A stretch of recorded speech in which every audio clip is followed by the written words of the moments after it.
नमस्कार, मैं एसएम अशरफ और आप देख रहे हैं देश समाचार। दोस्तों, आज की इस विशेष रिपोर्ट में हम बात करेंगे सुप्रीम कोर्ट के उस बड़े आदेश की जिसने हाल के छात्र प्रदर्शनों और पुलिस कार्रवाई को लेकर पूरे देश का ध्यान अपनी ओर खींच लिया है। सुप्रीम कोर्ट ने न सिर्फ नाबालिग प्रदर्शनकारियों के रिहाई का आदेश दिया है, बल्कि पुलिस की कथित ज़्यादतियों और निष्पक्ष जांच के लिए हाई पावर्ड कमेटी बनाने के संकेत भी दिए हैं। हाल के दिनों में देश के कई हिस्सों में परीक्षा से जुड़े विवादों और कथित अनियमितताएं को लेकर छात्र प्रदर्शन हुए। कई जगह प्रदर्शन शांतिपूर्ण रहे, लेकिन कुछ स्थानों पर पुलिस और प्रदर्शनकारियों के बीच झड़प भी हुई। इन घटनाओं के बाद कई याचिकाएं सुप्रीम कोर्ट में दाखिल की गई। इन याचिकाओं में आरोप लगाया गया है कि कुछ जगह पर पुलिस ने ज़रूरत से ज़्यादा बल प्रयोग किया। वहीं दूसरी ओर सरकार और पुलिस का कहना है कि प्रदर्शन के दौरान कुछ असामाजिक तत्व भी शामिल हो गए थे और पुलिसकर्मी घायल हुए। इन्हीं मामलों की सुनवाई चीफ जस्टिस सूर्यकांत, जस्टिस जय माल्या बागची और जस्टिस वी मोहना की बेंच ने की। सुनवाई के दौरान सुप्रीम कोर्ट ने सबसे पहले एक बड़ा अंतरिम आदेश दिया। कोर्ट ने कहा कि जिन नाबालिगों को प्रदर्शन के दौरान हिरासत में लिया गया है और जिनका कोई आपराधिक रिकॉर्ड नहीं है, उन्हें तुरंत रिहा किया जाए। साथ ही ऐसे योग्य प्रदर्शनकारियों के खिलाफ कोई कोर्सिव एक्शन भी नहीं किया जाए। लेकिन जिन लोगों का आपराधिक रिकॉर्ड है, उन्हें ये राहत नहीं मिलेगी। कोर्ट ने यह भी कहा कि लोकतंत्र में शांतिपूर्ण विरोध करना एक संवैधानिक अधिकार है और केवल प्रदर्शन करने वाले के कारण किसी व्यक्ति के साथ अनुचित व्यवहार नहीं होना चाहिए। सुप्रीम कोर्ट ने कहा कि पुलिस कार्रवाई को लेकर लगाए गए आरोप पहली नज़र में इतने गंभीर हैं कि उनकी निष्पक्ष और स्वतंत्र जांच की आवश्यकता है। इसीलिए कोर्ट ने संकेत दिया है कि वे इस पूरे मामले की जांच के लिए हाई पावर्ड कमेटी गठित करने पर विचार कर रहा है। हालांकि अभी कमेटी का अंतिम गठन नहीं किया गया। कोर्ट ने पहले केंद्र सरकार, दिल्ली पुलिस और संबंधित राज्यों को अपना पक्ष रखने का अवसर दिया है। सुप्रीम कोर्ट ने दिल्ली सहित कई राज्यों के चीफ सेक्रेटरी को नोटिस जारी किया है और उनसे जवाब मांगा है। कोर्ट ने स्पष्ट आदेश दिया कि इस पूरे मामले से जुड़े सभी CCTV footage, drone recordings, body camera footage, wireless communication, PCR logs और अन्य डिजिटल एविडेंस सुरक्षित रखे जाएं।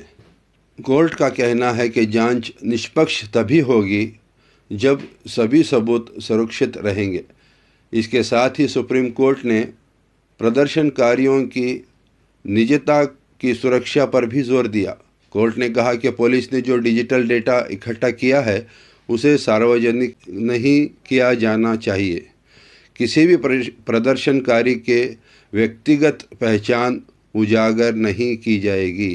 सुनवाई के दौरान कोर्ट ने उन आरोपों का भी संज्ञान लिया जिनमें पैलेट गन, इलेक्ट्रिक बटन और लाठीचार्ज के इस्तेमाल की बात कही गई थी। याचिकाओं में महिला प्रदर्शनकारियों और मीडिया कर्मियों के साथ कथित दुर्व्यवहार के आरोप भी लगाए गए। कोर्ट ने कहा कि अगर ये आरोप सही पाए जाते हैं तो उनके गहन जांच आवश्यक होगी। लेकिन सुप्रीम कोर्ट ने केवल प्रदर्शनकारियों की बात नहीं सुनी। कोर्ट ने यह भी कहा कि 200 से अधिक पुलिसकर्मियों के घायल होने के दावों की भी निष्पक्ष जांच होनी चाहिए। यानी अदालत ने साफ किया कि जांच एक तरफा नहीं होगी, बल्कि सभी पक्षों के आरोपों और तथ्यों की समान रूप से जांच की जाएगी।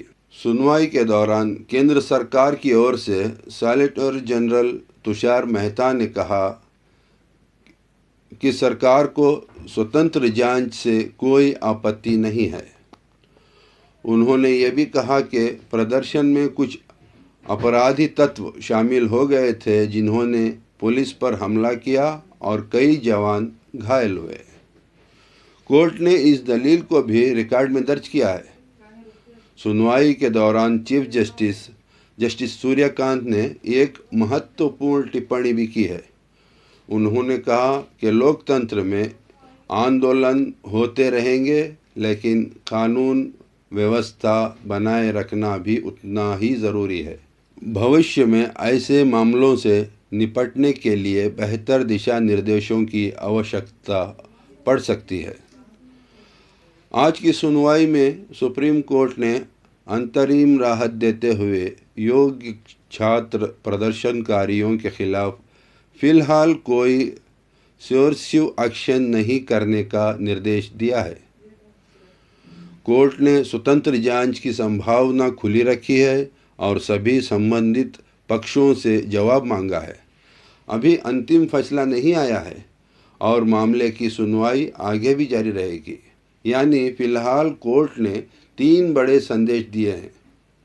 नाबालिगों और योग्य प्रदर्शनकारियों के अधिकारों की सुरक्षा, पुलिस और प्रदर्शनकारियों दोनों से जुड़े आरोपों की निष्पक्ष जांच और सभी डिजिटल एविडेंस को सुरक्षित रखने का स्पष्ट आदेश।